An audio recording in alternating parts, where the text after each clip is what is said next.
साम्राज्य न्यूज, सामान्यांचा असामान्य आवाज। मारडचे डॉक्टर मागण्यावर ठाम, तिसऱ्या दिवशीही आंदोलन सुरूच। निवासी डॉक्टरांना मिळणाऱ्या मानधनात वाढ करावी, शिवाय मिळणारे मानधन वेळेवर द्यावे याची लेखी हमी मिळेपर्यंत आंदोलन सुरू राहणार असल्याची भूमिका निवासी डॉक्टरांनी व्यक्त केली। दरम्यान निवासी डॉक्टर हे तिसऱ्या दिवशी शासकीय रुग्णालय ते बी ब्लॉकच्या समोर एकत्र आले। विविध बोर्ड हातात घेऊन डॉक्टर आंदोलन करताना पाहायला मिळाले।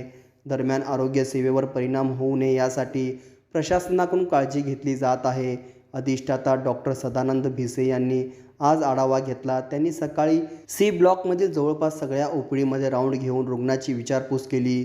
निवासी डॉक्टरांना दिल्ली, उत्तर प्रदेश, बिहार येथे 1 लाखापेक्षा अधिक जास्त मानधन आहे। त्याप्रमाणे राज्यातील निवासी डॉक्टरांना 1 लाख रुपये मानधन मिळावे ही डॉक्टरांची प्रमुख मागणी आहे। यासाठी निवासी डॉक्टरांचे आंदोलन सुरू आहे। शुक्रवारप्रमाणे शनिवारी सकाळी सर्व निवासी डॉक्टर बी ब्लॉक समोर एकत्र येत आपल्या मागण्या मांडल्या।